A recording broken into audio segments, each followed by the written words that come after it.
It's always good to see you. Doesn't mean I'm going to call on you. I always do. There's a big contrast between House Democrats and House Republicans, between the Democratic Party and the Republican Party, between Team Normal and Team Extreme. What Team Normal is doing, the Democrats, led by President Biden, is to continue to improve the American economy for everyday Americans. Here's the Biden track record on the economy. Economic growth is up, inflation is down. Wages are up, gas prices are down. Job creation is up. More than 10 million good-paying jobs created during President Biden's first 2 years, a record in modern American history. And small business startups have grown by the largest number during President Biden's first 2 years in office than at any other point in recorded American history. The Democrats, Team Normal, delivering for everyday Americans. What are the Republicans doing? Team Extreme, the team consisting of extremists who are willing to detonate the American economy, blow up Social Security and Medicare, and impose a 30% sales tax on the hardworking people of America. You can't make this stuff up. That's what they want to do. A 30% sales tax on the American people. What would be the consequence of that? It would be a tax hike on 90% of everyday Americans, while at the same time cutting taxes for the wealthiest 1% in America. That's what they're spending their time doing. Team Extreme. Extreme MAGA Republicans. And by the way, they want to lecture us about fiscal responsibility. 25% of the nation's debt was incurred during the 4 years of the Trump presidency. We've been around this great country of ours for 247 years. But Team Extreme, the extreme MAGA Republicans, they want to lecture the country on fiscal responsibility when 25% of the nation's debt incurred during 4 years of the Trump presidency. What's Team Normal's record? What is the Biden administration's record on fiscal responsibility? Cut the deficit by $1.7 trillion in the last 2 years. Another record in American history. Questions? Speaker McCarthy is threatening to have a House vote to remove Congressman Omar from the Foreign Affairs Committee. Are you confident that all Democrats will oppose that resolution when it comes to the floor? We haven't had an internal conversation about it. I strongly support the notion that Democrats, as the Steering and Policy Committee has done this week, should be able to put forward its slate of committee assignments, which includes Representative Ilhan Omar to Foreign Affairs, and that should be accepted by House Republicans, as opposed to a revenge tour as part of some deal that apparently was cut with the extreme MAGA Republican wing, including the Congresswoman from Georgia. Thank you. Obviously, we've had this question of documents of the president, documents of former presidents, Vice President Pence. Back in the 90s, John Deutsch, the CIA director, Sandy Berger, National Security Advisor. Doesn't this tell us that there's a problem with the way these documents are handled, or perhaps the law or the policies need to change? What can be done to address that? There's a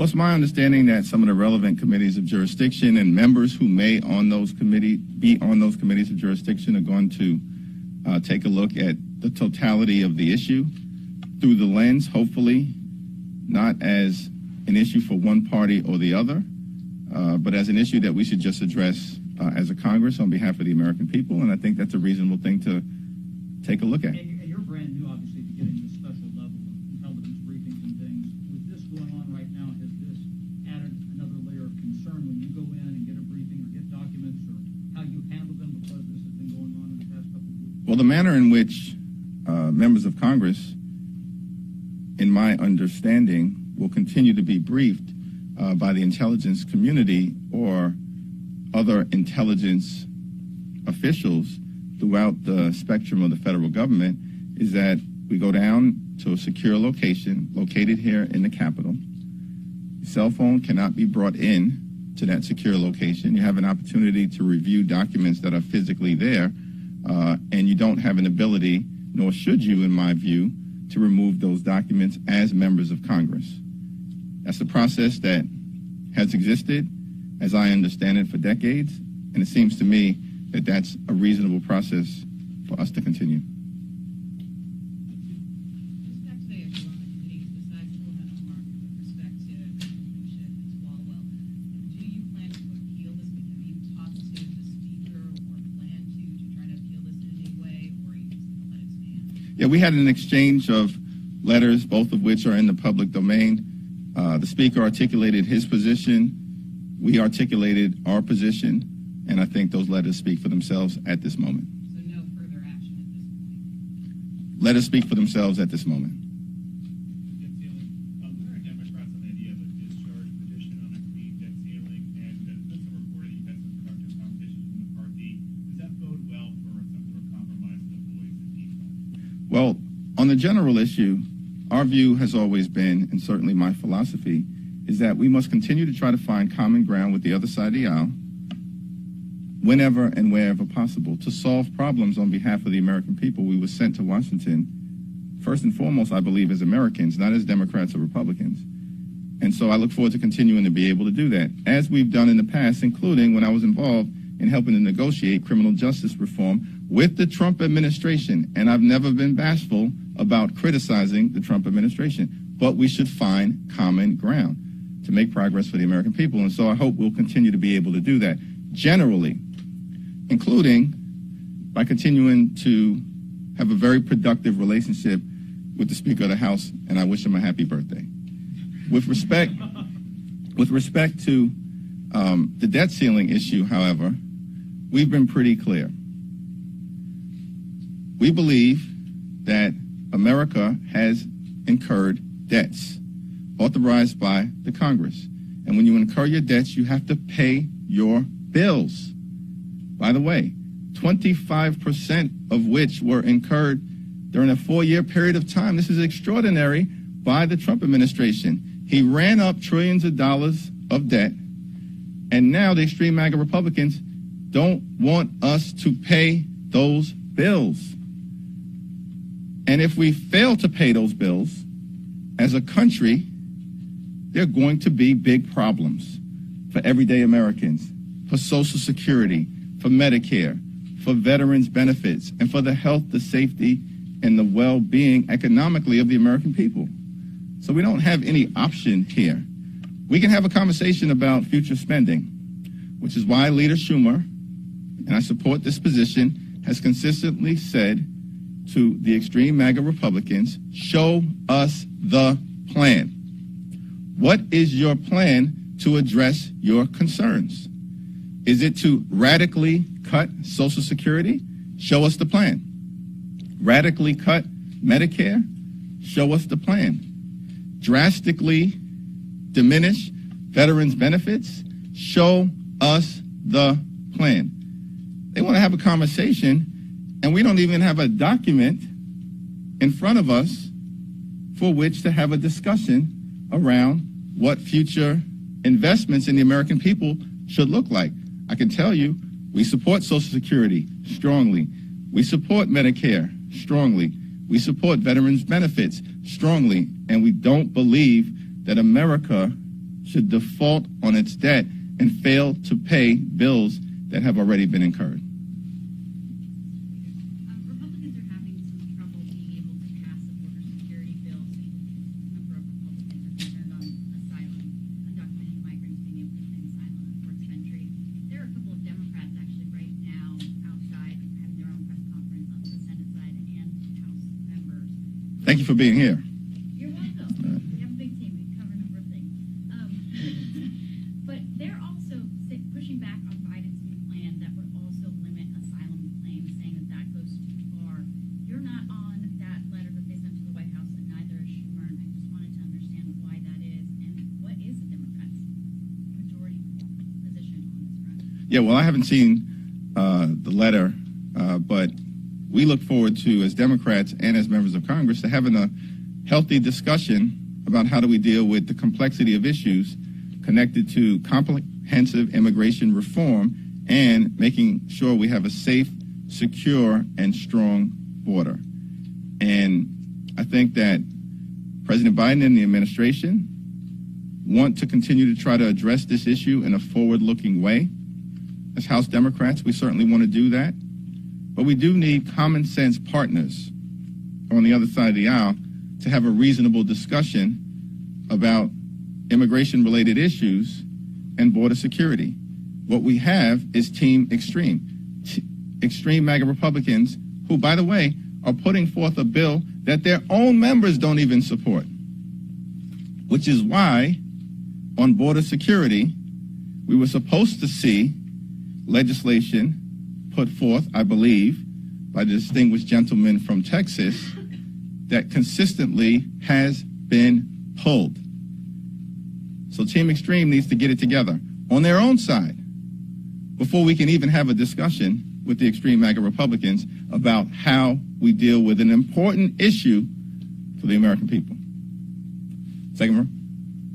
You mentioned that you think that the Republican economic agenda is extreme, but I want to get your thoughts on some of the rhetoric, especially on this anti-woke kick that some Republicans like Jim Banks are on. Do you think that those views are extreme? He's talked about starting an anti-woke caucus and really just making sure that House Republicans really speak on that issue, and some activists believe that, that could be just as problematic as some of the economic ideas that they have. And speaking of threats to democracy, I wanted to get your thoughts on Meta reinstating Donald Trump, given your thoughts on how you feel he's a threat to democracy as well. Well, I mean, I think the issue in terms of the concerns, the danger, the threats to democracy related to Donald Trump speak for themselves. And I think many of us will probably have more to say about that, to the extent that, he moves forward with his so-called presidential campaign. It happens to be a very low-energy campaign, by the way. But in terms of the other issues, look, there are people in this town running for office, as I understand it, in different parts of the country, who apparently seem to believe that perhaps dividing America or leaning into extreme narratives that don't have anything to do with historical reality perhaps might advance, their own personal aspirations. I don't know. I think you've got to talk to these individuals. I think it's ridiculous. You have you have an education and labor committee, which should be a forum to be able to meaningfully address providing the highest quality education to the American people all across the country, small town America, urban America, rural America, suburban America, exurban America, and Appalachia. That's what Democrats support, Team Normal. That's what we support.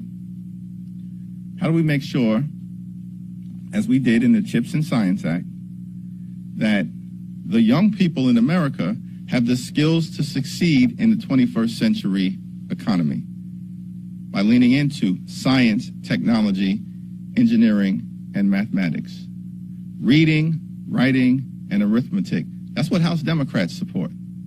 High quality education. And, the burning book crowd is just going to have to speak for themselves. Eric?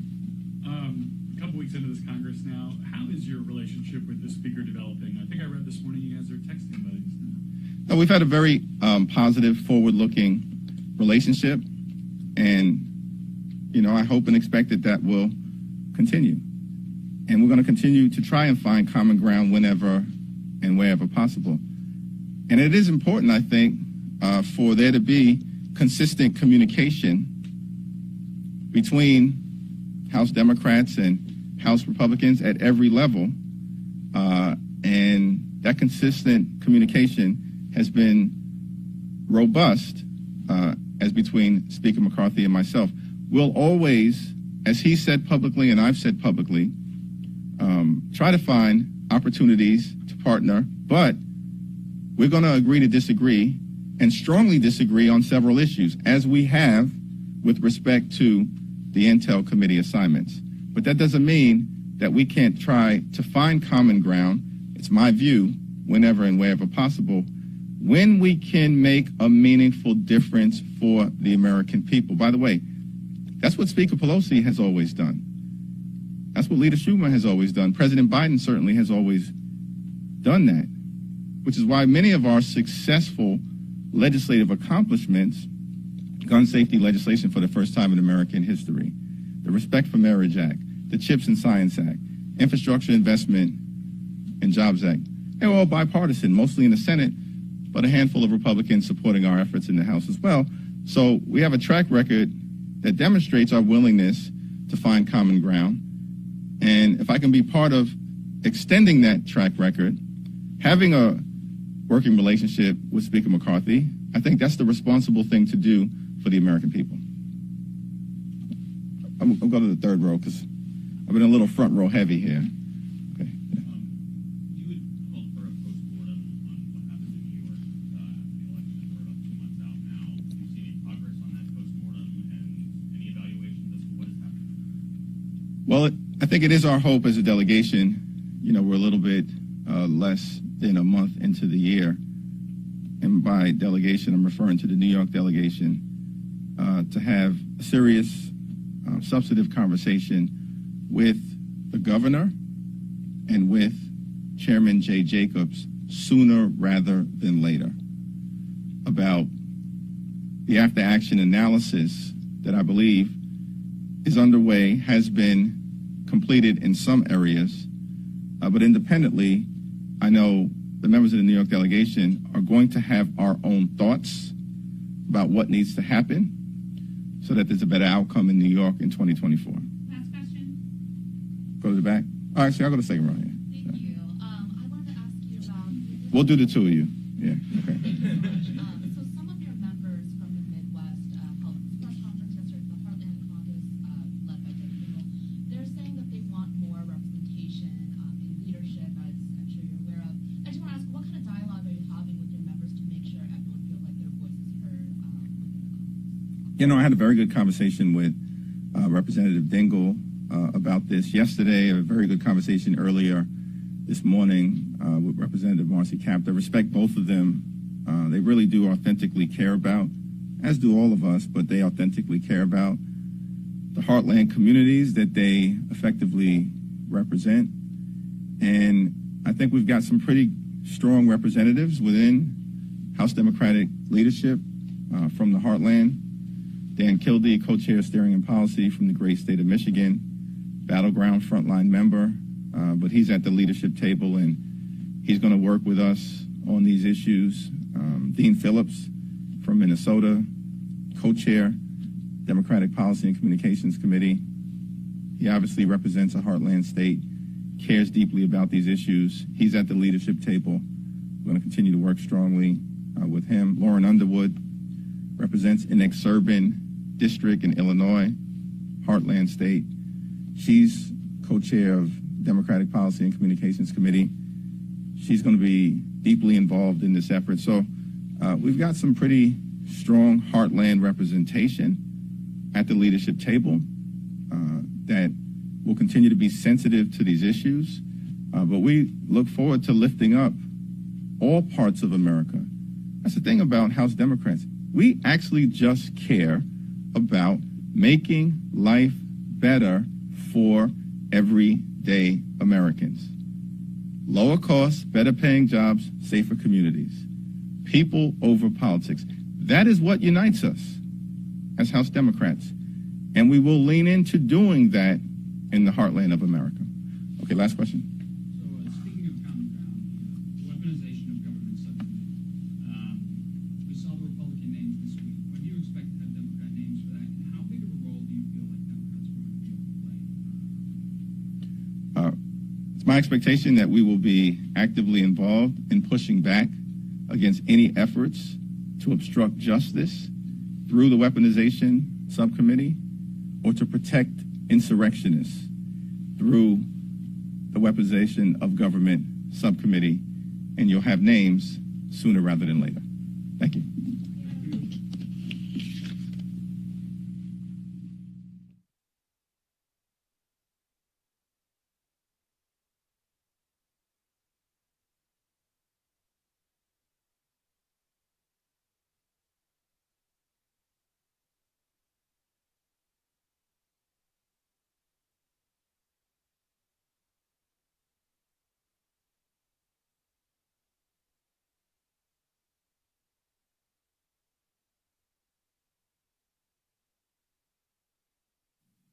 Welcome to the Belmarsh Tribunal.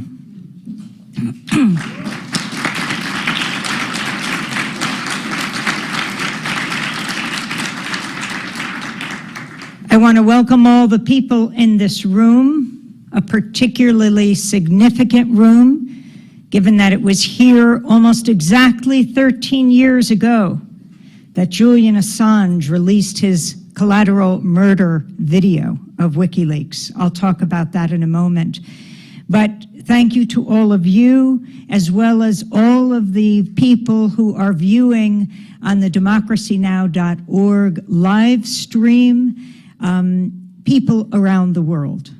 I'm Amy Goodman, host of Democracy Now!, which airs on 1,500 public television and radio stations